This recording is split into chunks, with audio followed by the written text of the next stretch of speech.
Olá rapazes e moças, e uns e outros, meu nome é Michael Jefferson, seja bem-vindo para mais um vídeo do canal Galera Piratas do Caribe. E, assim como muitos já me pediram nos comentários, voltamos com o quadro Me Explica.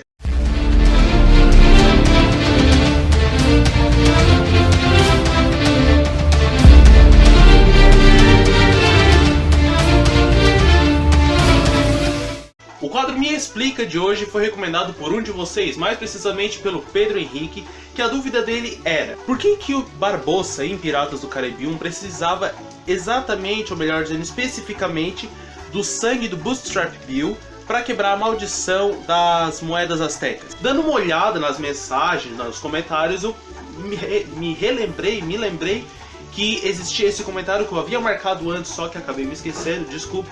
Mas voltamos. E para que o vídeo não fique tão longo, abrimos as velas, recolhemos a âncora e zarpamos para o vídeo. Para fazer uma contextualização da situação em que se encontra essa parte do filme, precisamos voltar ao que o Barbossa fala a Elizabeth para apresentar as peças astecas.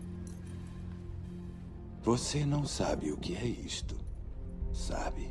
É um medalhão de pirata. Isto é asteca, é ouro. Uma das 882 peças idênticas que entregaram numa arca de pedra ao próprio Cortés. Dinheiro banhado em sangue pago para impedir a matança imposta por ele e seu exército. Mas a cobiça de Cortés era insaciável. E assim todos os deuses pagãos lançaram sobre o ouro uma maldição terrível. O mortal que retirasse uma única peça daquela arca de pedra seria castigado pela eternidade. E aí agora precisamos voltar à história do Jack, que é o primeiro vídeo aqui do canal, que provavelmente eu vou fazer uma atualização futuramente, acrescentando o que nos foi contado em Piratas do Caribe 5. Mas, pelo que já sabemos, o Jack sofreu um motim. Em vez dele, no comando do Pérola Negra, ficou o Barbossa, junto com outros homens. Entre esses homens tinha o Pintel, o Raguete e o Bootstrap, entre outros que não são citados no filme o nome certinho, mas basicamente aquela tripulação que nós vemos em Piratas do Caribe 1 já estava no navio quando o Jack era capitão. O Jack, ou melhor dizendo, é feito um motim contra o Jack, e aí o Jack é deixado naquela ilha que nós vemos e tudo mais, quando ele é colocado naquela ilha de volta com a Elizabeth. E o Barbossa assume o comando e vão até a Isla de Muerta, que é uma ilha que ninguém sabia onde existia, mas o Jack resolveu bater com a língua nos dentes e falou onde era a localização exata daquela ilha. Sabendo que naquela ilha se escondia um gigantesco tesouro, os piratas que estavam junto com o Jack resolveram ir até aquela ilha para pegar o tesouro, as 872 peças de ouro. Mas assim como nos é revelado que Elizabeth não acreditava naquela maldição pirata, naquelas histórias assombradas, podemos dizer assim, também podemos dizer que nem o Barbossa e nem os homens que acompanharam o Barbossa acreditavam nessa maldição. Assim como ele falou: foi exatamente isso que nós pensamos. O que é enterrado na Ilha dos Mortos não pode ser retirado, exceto por aqueles que já sabem onde fica. E aí, como o próprio Barbossa nos diz, eles encontraram a arca, dentro estava o ouro, e eles pegaram tudo. Eles gastaram, trocaram, desperdiçaram comida, bebida e outras coisas. Mas eles perceberam que quando eles fizeram isso, quando eles pegaram as moedas, eles acabaram atraindo para si a maldição que os deuses pagãos haviam colocado naquele tesouro. Que qual seria? Eles passariam vários dias, sentiriam fome, mas não iriam conseguir saciar a fome, porque era uma das partes da maldição. Poderiam sentir o máximo de sede possível e mesmo assim nunca iriam conseguir saciar a sede se ainda tivesse com aquela maldição. Uma série de coisas que para nós parece normal, no dia a dia e tal, mas para eles, ao serem privados daquilo, acarretou vários problemas, podemos dizer assim. Então o Barbossa resolveu voltar e recolher todas as peças e colocá-las de volta na Arca de Pedra. Só que entre todos os piratas que ainda estavam no navio do Pérola Negra, existia um que não achava aquilo que foi feito com o Jack certo, que seria o próprio Bootstrap Bill, o pai do Will Turner. Claro que de início provavelmente ele deve ter gastado assim como os outros, mas depois ele foi o único que percebeu que aquilo que eles fizeram ao Jack, o motim, era errado, e por isso eles estavam pagando por aquilo. O motim, o pagamento pelo motim para eles foi a maldição asteca. Então o que ele fez para que ele tivesse certeza de que os piratas, a tripulação do Pérola Negra que ainda estava com Barbossa, iria sofrer pela eternidade, ou iria sofrer muito mais para pagar pelo erro que eles haviam cometido, pelo botim. E ele também achava que ele merecia aquilo. Ele simplesmente pegou uma das moedas que ele ainda tinha no bolso, podemos dizer assim, e enviou para o seu filho, que morava com a mãe dele e tal. Então, tipo, ele teve um filho, morava o filho e a mãe do filho, ele não morava com ela, e aí ele mandou essa moeda para o filho dele, que no caso, não sei se já foi em formato de colar, como nos é apresentado no filme logo no início, ou se ele olhou aquilo ali, achou bonito e resolveu passar uma coisinha e transformar num colar. Mas o que pode ficar bem especificado é que ele mandou para o filho. Então, para quebrar a maldição, só há um jeito. Todas as peças astecas devem ser recuperadas e o sangue restituído, como também nos é dito no filme. Todas as peças já estavam sendo encontradas pouco a pouco. Então, com tudo aquilo preenchido, provavelmente, agora começa a parte da explicação, digamos assim. Provavelmente cada um dos homens fez o que foi feito com o Will e tudo mais. Cortaram a mão, fizeram um pequeno corte, passaram sangue na moeda e largaram, para que o sangue daqueles que pegaram as moedas fosse restituído à maldição. Ou seja, a partir da hora que ele fez aquilo ali, a maldição teria uma chave a menos. Ou seja, o sangue de cada uma das pessoas que pegou uma moeda daquelas seria uma chave para trancar de volta a maldição. E a última chave, podemos dizer assim, que faltava nessa situação toda era o sangue do Bootstrap. Porque todos os outros já haviam feito isso. Todas as moedas que eles haviam entrado em contato já tinham sido cortadas e colocadas. Foi então que começou uma caça ao Bootstrap Bill.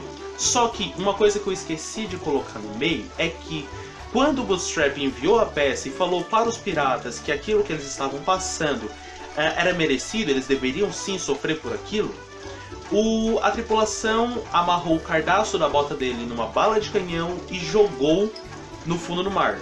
Normalmente isso era uma das táticas utilizadas antigamente para a tortura, podemos dizer assim. E aí o homem morria afogado e não conseguia sair a tempo. Ele era puxado lá para baixo e não conseguia mais subir. Então o Bootstrap teria acontecido isso. Então eles jogaram ele lá, só que não funcionou, por causa que ele estava imortal. Então, como ele mesmo fala em Piratas do Caribe 2... Me amarraram a um canhão. Fui parar no fundo do oceano. O peso da água esmagando-me. Sem poder me mexer. Sem poder morrer, Jack. Então o que acontece? Ele estava lá sendo torturado, aí ele, pela água, podemos dizer assim, o peso da água, e aí ele é recolhido pelo Davy Jones, é levado para a tripulação do Davy Jones e continua a história. Mas na cabeça daqueles homens, na cabeça dos piratas ali, não teria como resgatar ele, porque ele já estava lá no fundo, não tinha como encontrar nem nada do tipo.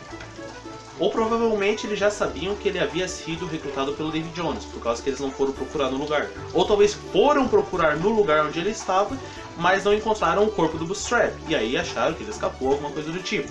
A única forma agora então de conseguir a última chave, e quando eu digo chaves, entenda por o sangue da última pessoa que deveria colocar no baú, seria pelo que nós vemos em Piratas do Caribe 1 também, só que na parte da Elizabeth quando ela cai na água. O medalhão, quando entrou em contato com a água, ele soltou uma onda, podemos dizer sonora, uma onda mecânica, uma onda que se propagou pela água.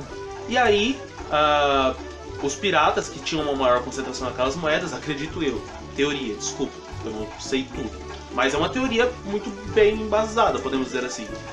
Os piratas que estavam procurando por aquelas moedas sentiram a vibração e foram atrás, certo? Em Piratas do Caribe 1 aconteceu isso, e aí eles foram a Port Royal, saquearam Port Royal, encontraram a Elizabeth com o medalhão, acharam que ela era filha do Turner, do Bootstrap Bill, e aí sequestraram ela. Mas provavelmente antes do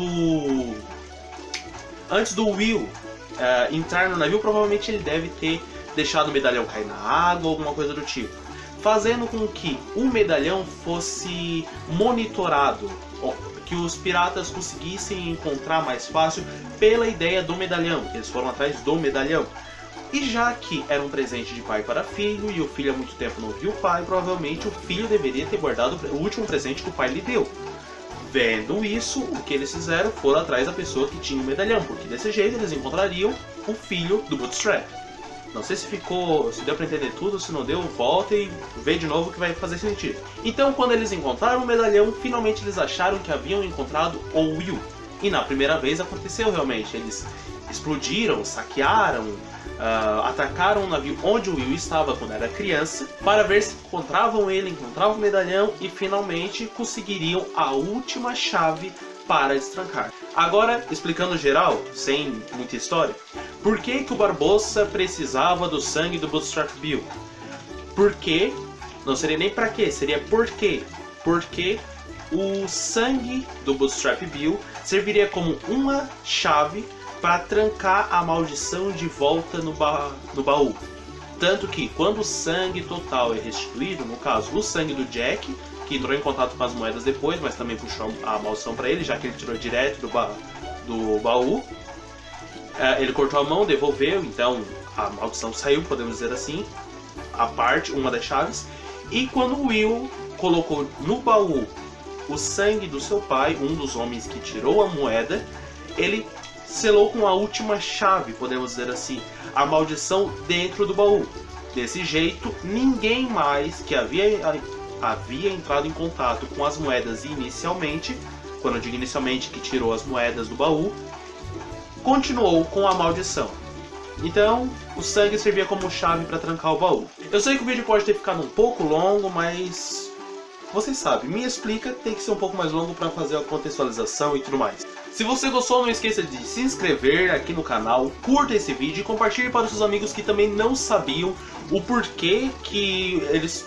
precisamos encontrar o filho do Bootstrap ou o Bootstrap. Porque eu garanto pra você, não era só você e não era só aquele que respondeu no seu comentário, que agora eu não me lembro o nome. Muitas pessoas não sabem, mas têm medo, vergonha de perguntar. Então, caso você tenha alguma ideia para um futuro Me Explica, deixa aqui nos comentários. Ou, caso queira melhor, digamos assim, me siga nas minhas redes sociais que vão estar aqui na descrição e comente, mande mensagem por lá com o seu Me Explica, o assunto que você quer ver num futuro vídeo Me Explica. Então, até o próximo dia em que eu postarei um vídeo comentando sobre alguma coisa que vocês não entenderam ou sobre qualquer outra coisa sobre Piratas do Caribe, não tire seus olhos do horizonte. Até o próximo vídeo e tchau! Deixa o like nesse vídeo, ajude na divulgação. Ative o sininho e compartilha, irmão. Deixe a sua opinião, não esqueça de se inscrever. Se você não for inscrito, Baby Jones vai pegar.